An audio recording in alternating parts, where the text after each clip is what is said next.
Change हुई है।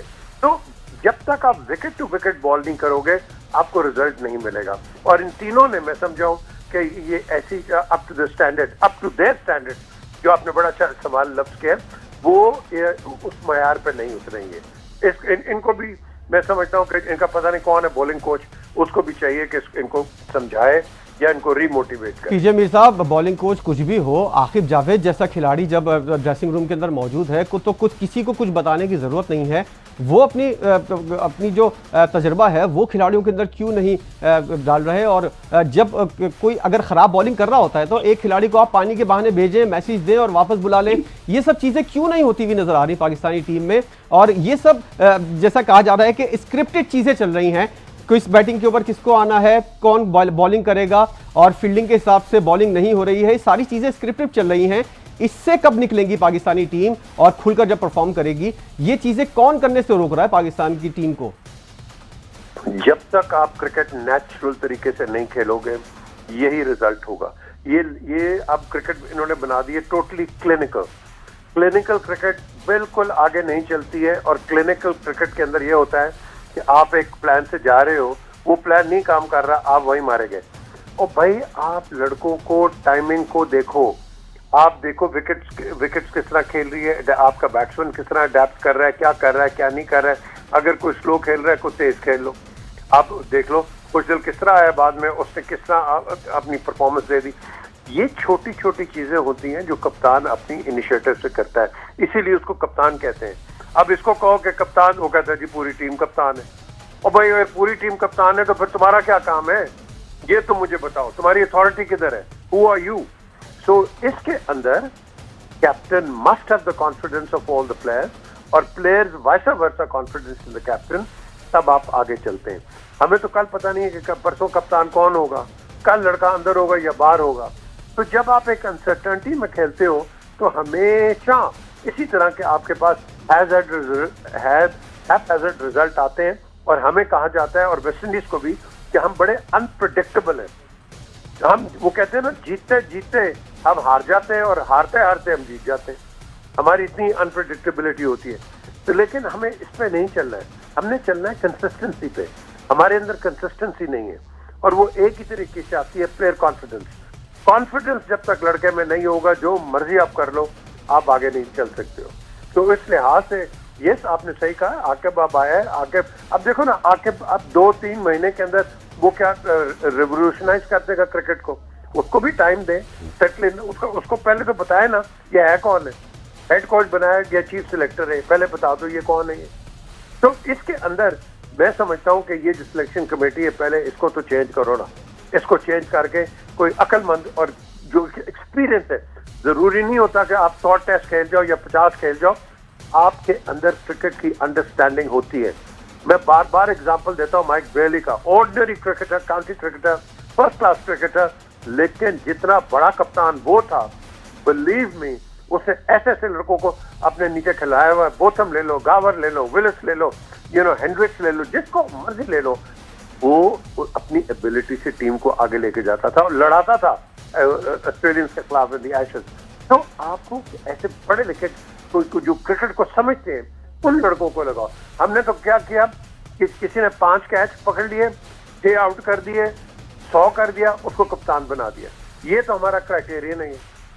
तो इस चीज को हमें इससे बाहर निकलना है, उसको बनाओ जिसको क्रिकेट की समझ है। तो पीजे मीर साहब, ये जो मौजूदा लॉट है, ये जो 30 खिलाड़ी है जो सेंट्रल कॉन्ट्रैक्ट, 25 खिलाड़ी जो सेंट्रल कॉन्ट्रैक्ट हासिल किए हुए हैं, आप जरा बताइएगा इनमें से कौन कौन से ऐसे खिलाड़ी हैं? रिजवान को हमने देख लिया, बाबर आजम को हमने देख लिया, मुख्तसर मुद्दत के लिए शाहीन शाह अफरीदी को, और पीएसएल के अंदर तो शाहीन की कप्तानी हमने देखी हुई है।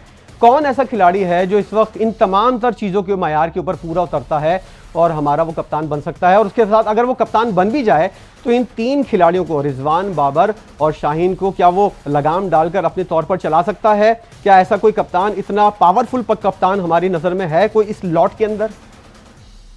देखें, रिजवान को अगर आप कहते हैं ये इम्पेचुअस है, अगर आप बाबर की बात करते हैं ये डिफेंसिव है, अगर शाहीन शाह अफरीदी की बात करते हैं उसको तो आपने मौका ही नहीं दिया, उसको तो आपने झटका दे दिया, सरप्राइज दे दिया, बाहर निकाल दिया। हालांकि उसको कहा था कि पूरी ये 2 सीरीज करेगा, लेकिन उसको तो बेचारे को एक मिली और वहीं उसके बाद छुट्टी होगी। हमने एक कैप्टन जो होता है उस पर आप इन्वेस्ट करते हो, उस पर टाइम लगाते हो, और उस पर जो आपके सीनियर प्लेयर्स होते हैं, आपके सिलेक्टर्स होते हैं, और जो एक्सपीरियंस एक्स क्रिकेटर्स, वो बातचीत करते हैं इनके साथ, और तभी वो एक मैच्योरिटी आती है। मैच्योरिटी जरूरी नहीं है कि आपने वो जिस तरह मैंने पहले कहा कि 100 कर दिया, ये हो गया अपना, वो मैच्योरिटी नहीं है, वो एक अंडरस्टैंडिंग है, स्किल है आपकी। लेकिन टू मैनेज अ टीम और इंटरनेशनल लेवल के ऊपर जब आप पाकिस्तान को रिप्रेजेंट करते हो, आपके अंदर क्रिकेट की अंडरस्टैंडिंग होनी चाहिए। तो जब आप क्रिकेट को नहीं समझोगे तो आप क्या करोगे? क्या इन्होंने कोई प्लान बनाया है कि इनके पास तो नंबर 1, एक तो कोई ऐसा हमारे पास बॉलर ही नहीं है जो कि 6-3 पे गेंद करे। हमारे हैं बॉलर्स बेसिकली 5-4, 2 स्वीपर्स, और उसके बाद आप एक साइड पे गेंद करें। हम करते हैं डाउन द ऑन साइड या शॉर्ट ऑफ लेंथ करते हैं। शॉर्ट ऑफ लेंथ में आपने देख लिया किस तरह इनको मार पड़ी है। एक तो इनको कोई बताए भाई ऐसी विकेट के ऊपर, डोसाइल विकेट के ऊपर तुम शॉर्ट ऑफ लेंथ क्यों गेंद करते हो?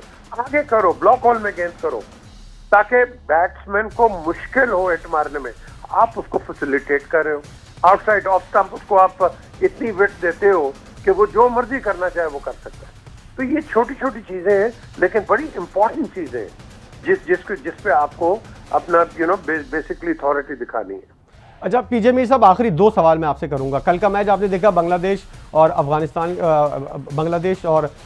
और साउथ अफ्रीका के दरमियान बिल्कुल ऑफ कलर नजर आई अफगानिस्तान की टीम, और जिस तरह 107 रन से जो है वो साउथ अफ्रीका ने मैदान मारा। यही एक्सपेक्ट कर रहे थे हम, या आगे चलकर आपको लगता है कि अफगानिस्तान की टीम जो है वो सरप्राइज कर सकती है, इंग्लैंड या ऑस्ट्रेलिया में से किसी एक टीम को शिकस्त दे सकती है, जैसा कि हमने 2023 के वर्ल्ड कप में देखा? जीत के करीब आकर जो है अफगानिस्तान हार गया था, और ग्लेन मैक्सवेल की जो इनिंग थी उसने बाजी पलट दी, वरना अफगानिस्तान मैच जीत चुका होता। ऐसा कोई सरप्राइज मिल सकता है हमको? बिल्कुल मिल सकता है। क्रिकेट ये ऐसी गेम है, वो in the words of Khan Mohammad, जो हमारे फर्स्ट टेस्ट फास्ट बॉलर थे, वो बिल्कुल सही बात करते थे कि क्रिकेट जो है ना, ये जब तक आखिरी बॉल ना बॉल किया जाए तो क्रिकेट का कोई पता नहीं होता है कौन जीतेगा कौन हारेगा। अफगानिस्तान बड़ी ये एक अनप्रिडिक्टेबल टीम है, इसने बड़ी अच्छी अच्छी टीमों को हराया हुआ है और कन्विंसिंगली हराया हुआ है। सो इनके भी मैं समझता हूँ कि इस वक्त आपने सही कहा कि वो फॉर्म नहीं है, और साउथ अफ्रीकन ने बिल्कुल टोटली इनको डोमिनेट कर दिया है। वो एक्सपीरियंस है उनका, उनकी क्लब क्रिकेट है, उनकी स्टेट क्रिकेट है, उसके लिहाज से ये लड़के सारे फॉर्म्स में, और फिर इंटरनेशनल अपीयरेंसेस, तो वो मैं समझता हूँ कि वो काफी सुपीरियर है in comparison to the others against Afghanistan. तो अफगानिस्तान ये लेट्स सी कि आगे ये क्या परफॉर्म करते हैं। मैंने तो पहले कल ही कह दिया था कि आप अगर 300 कर दोगे तो इनके लिए वैसे एक प्रेशर बन जाएगा, और वो बन गया प्रेशर। आपने देखा कि 5 कैसे उड़ गए इनके शुरू में। तो ये प्रेशर होता है जो कि ये अभी ग्रेजुअली इनको भी एक रीबिल्डिंग अपना प्रोसेस इनको उससे चलना पड़ेगा।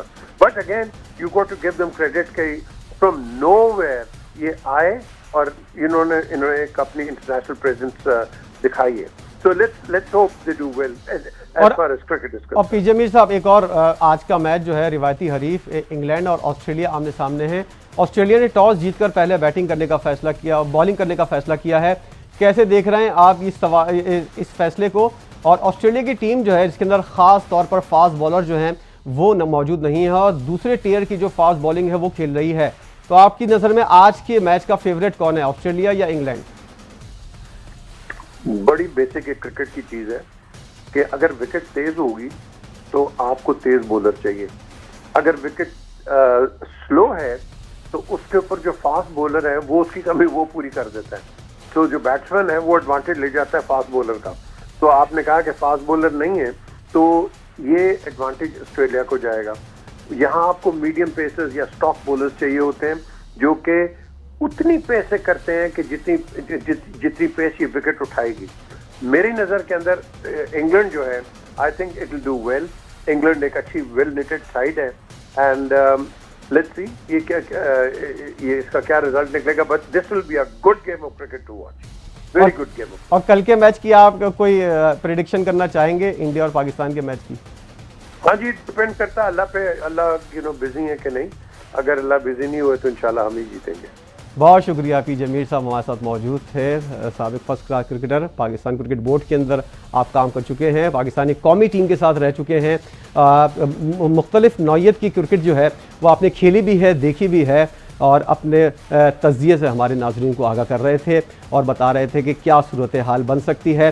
पाकिस्तान और इंडिया का मैच तो कल है, इसके ऊपर आने वाले प्रोग्राम्स के अंदर बात होती रहेगी, लेकिन आज का जो मैच है ऑस्ट्रेलिया ने टॉस जीतकर पहले बॉलिंग करने का फैसला किया है और कोई भी तजियाकार जो है वो इस बात को कहने को तैयार नहीं कि आज के मैच की फेवरेट टीम कौन सी है।